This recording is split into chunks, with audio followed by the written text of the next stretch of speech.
Halo semua, kita berjumpa pada bahasan yaitu Kingdom Monera atau Kerajaan Monera.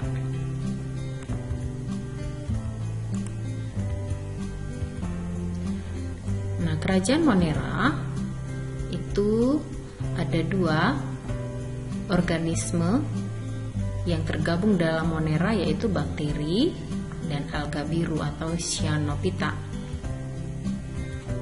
Nah, mari kita memperhatikan gambar berikut.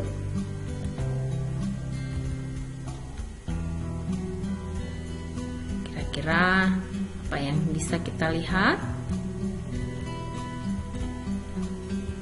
Kita lihat sekarang yaitu bakteri berasal dari kata bakterium atau tongkat kecil. Bakteri ada dibagi menjadi dua, yaitu Archaebacteria dan Eubacteria. Archaebacteria itu adalah bakteri yang metanogen. Contohnya bakteri metan ya, Methanobacterium. Kemudian bakteri halofil, contoh Halobacterium, dan bakteri thermosidofil, yaitu Sulfalobus thermoplasma yang hidup pada sumber air panas. Nah, para peneliti-peneliti sudah banyak meneliti tentang bakteri ini. Yang pertama yaitu Louis Pasteur, ya, mengatakan bahwa bakteri dapat terbawa oleh udara. Kemudian Joseph Lister, ini dia menerapkan tentang prinsip antiseptik. Ya, peneliti Dr. Oliver Wendell ini juga peneliti bakteri, bahwa kuman-kuman yang menyebabkan penyakit itu adalah berasal dari bakteri.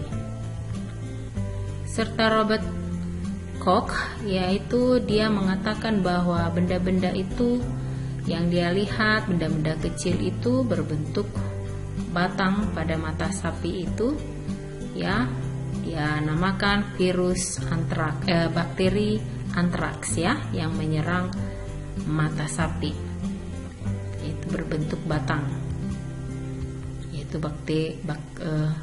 bakteri anthracis. Nah, bakteri berdasarkan bentuknya terbagi menjadi beberapa bagian.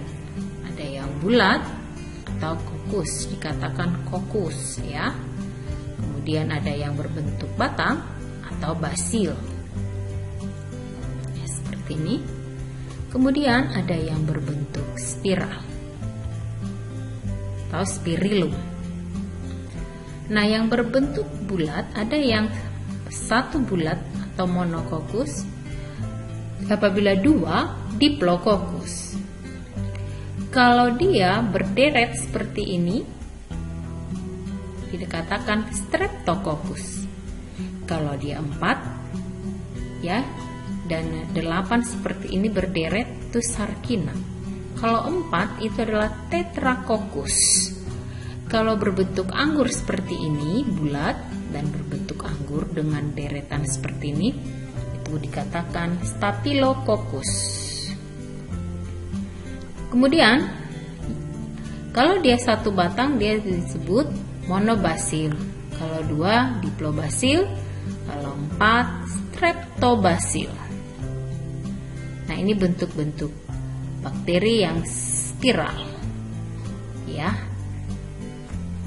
Ada Vibrio cholera, Spirochaeta, dan ya yang berbentuk spiral dia seperti ini. Sedangkan berdasarkan letak flagel atau alat gerak, ada yang tidak punya flagel atau atrik, ada yang hanya satu flagelnya pada salah satu ujungnya, itu adalah monotrik, dan kalau dia di kedua ujungnya terdapat satu flagel disebut ampitrik. Kalau pada salah satu ujungnya dan dia banyak disebut low-potrid. Kalau seluruh tubuhnya memiliki flagel disebut peritrik. Ini dia yang monotrik, lopotrik, amfitrik, dan peritrik.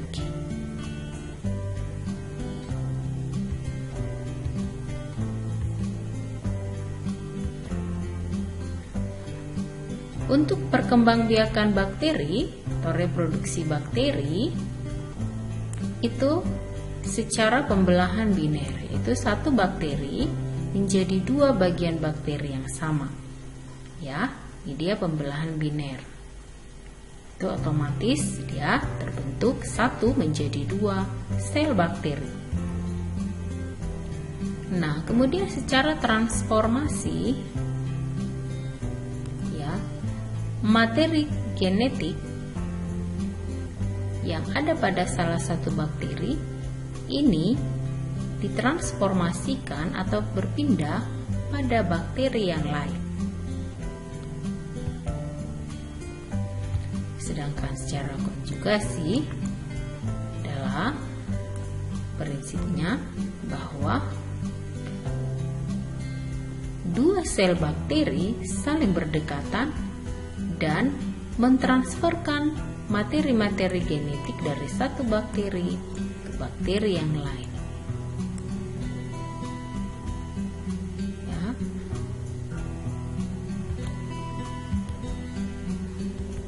Pertumbuhan bakteri, ya, itu adalah bertambahnya jumlah anggota koloni-koloni bakteri. Di mana faktor yang mempengaruhi pertumbuhan bakteri ini adalah suhu, kelembapan, derajat keasaman atau pH, dan cahaya matahari. Suhu, ya, memegang peranan, ya, di mana suhu yang optimum adalah 40 derajat Celcius.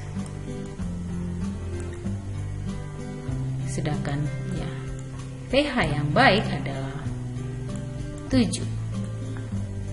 Jadi inilah hal-hal yang sangat dibutuhkan untuk pertumbuhan bakteri. Dia membutuhkan kelembapan, suhu yang optimum, pH yang netral, dan membutuhkan cahaya matahari. Bakteri yang menguntungkan ada banyak, misalnya Streptomyces aureofaciens. Ini adalah untuk membunuh bakteri patogen atau virus, jadi semacam antibiotik. Sedangkan Rhizobium leguminosarum itu adalah bakteri yang menguntungkan karena dapat mengikat nitrogen bebas yang bersimbiosis pada bintil-bintil akar-akar pada kacang-kacangan yang dapat menyuburkan tanah. Sedangkan bakteri Escherichia coli ini adalah bakteri yang hidup pada usus kolon atau usus besar pada manusia dan hewan yang dapat membentuk vitamin K di dalam tubuh. Jadi bakteri E. coli adalah bakteri yang menguntungkan, yang membantu membusukkan makanan sekaligus membentuk vitamin K di dalam tubuh. Vitamin K ini adalah untuk pembekuan darah. Kemudian bakteri yang menguntungkan adalah Lactobacillus casei. Ini adalah yang berguna untuk pembuatan keju. Demikian juga bakteri ada yang merugikan, yaitu menyebabkan penyakit pada manusia, yaitu penyakit Neisseria gonorrhoeae. Ini adalah penyebab penyakit kencing nanah, gonorrhoe. Sedangkan Clostridium tetani ini adalah penyebab penyakit tetanus.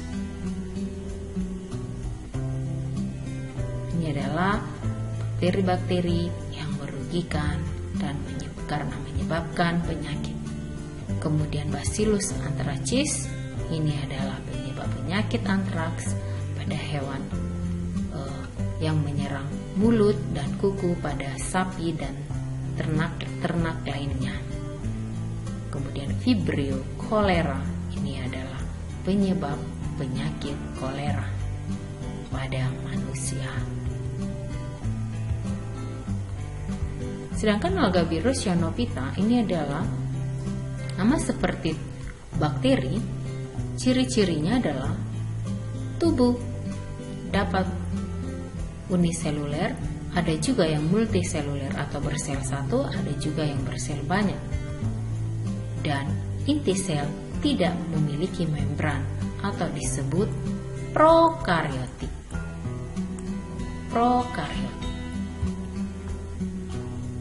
Kemudian dinding selnya terletak di antara plasma lemak dan selubung lendir, serta memiliki reproduksi dengan cara membelah diri, pembelahan sel, fragmentasi dan pembentukan spora, dan ukurannya yaitu sekitar 0,001 mm. Jenis-jenis alga biru ada yang berupa benang, yaitu Nostoc common yang hidup pada air, kemudian alga biru yang hidup bersimbiosis dengan akar kacang-kacangan dan tumbuh-tumbuhan, yaitu Anabaena azolae, ini yang bersimbiosis dengan tumbuhan paku yang hidup di air dengan Anabaena. Kemudian alga biru yang berkoloni itu adalah Polycystis, serta alga biru yang bersel tunggal itu adalah Crococcus.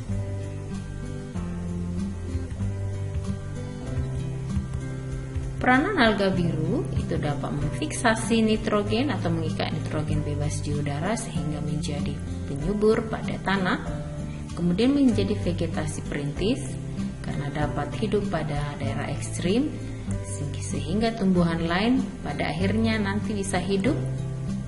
Kemudian dapat sebagai protein sel tunggal, yaitu sumber protein pengganti.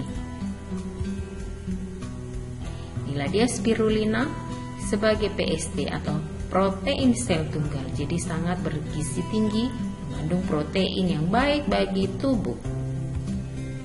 Sekian dan terima kasih.